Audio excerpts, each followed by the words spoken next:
ওই হাওয়া আসতেছে, তা মনে হচ্ছে যেন গাছ গাছাল ভেঙে আসতে যায়, এত জোরে আসতেছে। আর মাটি চটকাচ্ছে যেরকম বড় গাড়ি টাড়ি চটকায়, তার চেয়ে ডবল। তাই বলি অত জোরে হাওয়া আসে কোথায়, গেরিং গিরে যেই তাকাইছি ও দেখছি আমার গাড়ো এসে পুরি। নমস্কার বন্ধুরা, আমরা এই মুহূর্তে রয়েছি সুন্দরবন ছোট মোল্লাখালী কোস্টাল থানার পাথরপাড়া গ্রামে। এখান থেকে প্রচুর মানুষজন সুন্দরবনের জঙ্গলে যান মাছ কাঁকড়া ধরতে, মধু সংগ্রহ করতে।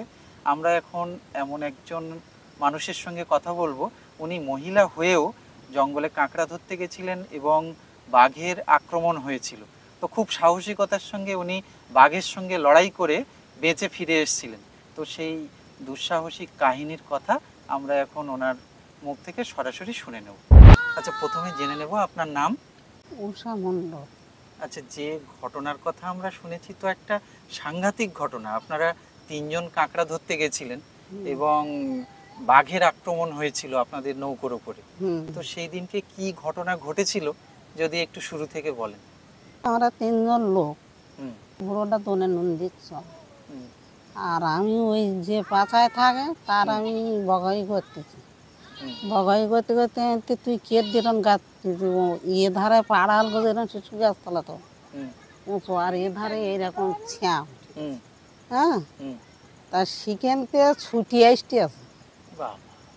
তা আমি আমার ওই পান নিয়ে বইছি, এই উড়োতে একটা এই উড়োতে একটা ওদের দেবো বলে, আর একটা গাল দিয়েছি। দেওয়া মাত্রই ওই হাওয়া আসতেছে, তা মনে হচ্ছে যেন এরা গাছ গাছাল ভেঙে আসতে যান, এত জোরে আসতেছে। আর মাটি চটকাচ্ছে যেরকম বড় গাড়ি টাড়ি চটকায়, তার চেয়ে ডবল। তাই বলি অত জোরে হাওয়া আসে কোথার, গেরিং গিরে যেই তাকাইছি ও দেখছি আমার গাড়ো এসে পুরি। তখন কি দিনের বেলা? দিনে মানে 2টোর সময়, বেলা 2টোর সময় ঘটনা? হ্যাঁ, বেলা 2টোর সময়। তো এই হাতের ধারে এরকম দাঁড় ঘুরে দিয়েছে, দিয়ে যাচ্ছি কোনে বলে মারিছি বাড়ি। আর ওই হাঁক দিউটেছি বললি ওরা দুজন ওই লাইফি উঠে। ও, ওনারা আগে দেখেননি? মানে প্রথমে আপনার নজরে পড়েছে? হ্যাঁ, ও চড়াত করে এরকম মুখটা নিয়ে নিয়ে আসে, আবার ঝাঁপ দিয়ে পুড়ে। তখন এরকম নৌকরে এরকম ডালির ওর পা তুল দিয়েছে। তাই? হ্যাঁ, উঠে গেছিল প্রায় একেবারে? উঠে গিয়েছে, এরকম পা তুলে দিয়েছে।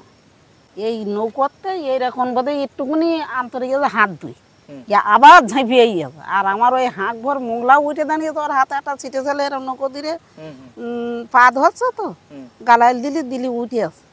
একটু মুখ খারাপ না করলে আর উঠি, তো উঠে আসো। উঠে নিচে ছিলেন? ওইতে নিচে ছিল, আর আমি ওপরে উইরে ডরা। আচ্ছা, ওকে বকাবকি করছেন ওপরে ওঠার জন্য? হ্যাঁ, নৌকোয় তোলাচ্ছি। আচ্ছা আচ্ছা। তা ও উঠে আসে, উঠে ওই পা ধরছে এরম মা ধুলি। এখন সেই পা ধোয়া হয়েও গেছে প্রায়, এক পা ধুয়ে তুলেছে আর এক পা ধরছে, আর সুবাদুর লবণ দিচ্ছে। তাহলে পান্ডা বাইর করি, মানে দোনে লবণ দিচ্ছে? হ্যাঁ, পান্ডা বাইর করি। ওরা সকলে যখন নৌকোয় তুলি যখন পান্ডা বাইর করি, পান বাইর কাটতেছে আর হুঁস আসতো ওই হাওয়ার মতন ও আসতে বড় একটা খালেও কিন্তু ঝাঁপ দিয়েছে, যে সেইটাই পার হয়ে গেছে। আসছে ও কিন্তু ছুটিয়েছে, তা বল খেলা মাঠের মতন ছুটি আসছে। সেখানে গাছ গাছাল নিত পাতলা, ছুটি আসার সঙ্গে সঙ্গে ডালির ওপর এক পা। টার্গেট করেছিল কি আপনাকে? না, টার্গেট আমার কার দিকে ছিল? ও নজরটা ছিল মাঝের দিকে, মঙ্গল বিশ্বাস বলে।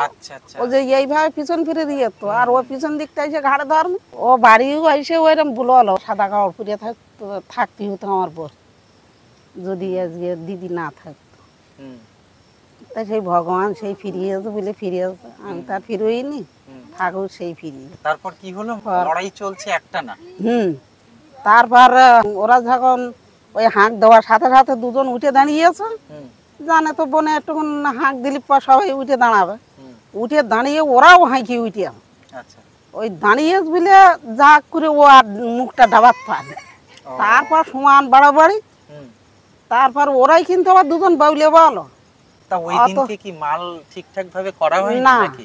ওরা মাল কেউ করেনি, হাসাহাসিতে মনে করতে সুবাদ ঘুরিয়েছে, আর সুবাদ মনে করতে মঙ্গল ঘুরিয়েছে। সচরাচর এক দলে একজন বাউলে থাকে। হ্যাঁ, না, দুজনেই ছিল। তা কেউ মাল করিয়া নৌকো বাসায়নি। তা আমি সেখানে স্মরণ করে দিলাম, নৌকো বাসায় যা করিস তোরা কিন্তু আমার ছোট, তা তোরা কিন্তু নৌকো বন্ধ করিস। আচ্ছা, অথচ নৌকো বন্ধ করিনি। মানে মাল করে নৌকো বন্ধ করা। না করলি তাহলে তার ঝাঁপ দেয় না। হুম, আর ওই মুখটা নিয়ে নিয়েছে ছড়াত ক্রিয়া কর ও মুখটা না চড়াত করে মুখটা আনে ভালো। বাবা, আর দাঁতটা যেন সোনার মতন দেখ, বাহ। একেবারে উপর তা মতন ওই ঝকঝক দৃশ্য করছে। তো আপনার সারা জীবন এখনো ও মনে আছে যে মানে চিঠে না যাওয়া ভয়ঙ্কর তো- দৃশ্য। আর গোনা সব এইরকম লাফাবে, এইরকম লাফাচ্ছে। তা দাদা টান মেরে ফিল দিয়েছি ডরা হুম, দিয়ে হুম, ওই ডাঁড় বুটে তুলিস। আর সুবদ তখন ওই যে লোকটা বুঝেছে, হুম। ও তখন ঝড়ের মতন কাঁপতে ভয়ে। ভয়তে। বাবা, তখন আমি বলতেছি, আমি তখন যেন কি একটা কিরম একটা দৃশ্য হইয়ে হ্যাঁ, যে এই তোমার কাঁপতসকে দিন। আর ওই ডাঙার ওর বুটে মতো ওর ইয়ে ধান তোরা বুটে মেরে ডাঁডটা ভাঙস হুম। তো পাতা নিয়ে আসবা কিনা মানে আতঙ্কে শুধু মেরেই যাচ্ছে, মেরেই কোথায় যাচ্ছে। মারছেন বুঝতে হ্যাঁ। পারছেন না। তারপর এই করতে করতে দুটো তিনটে সাড়ে তিনটে বেজে গেছে। আমি বলি এ তো ভাগ খারাপ, হুম, এই অন্ধকার রাত কোথায় যাব।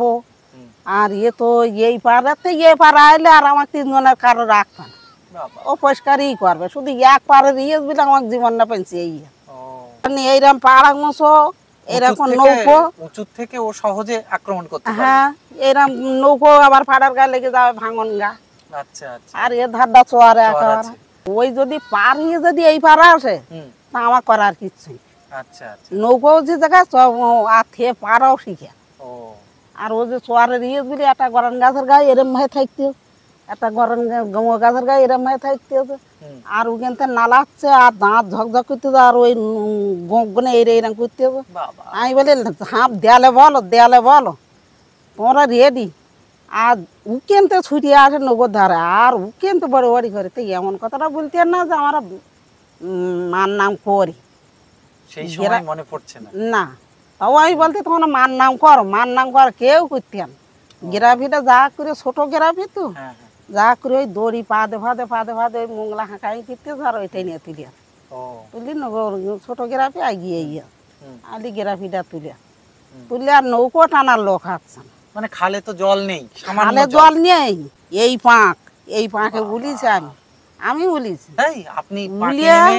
হ্যাঁ, তো ওই পাঁকে এতটা পাঁকে উলিছি দেখতিস তো বেলা গেছে এদিকে পাড়া যদি এই পাড়াতে এ পাড়ায় আসে তা আমাকে উপায় নেই।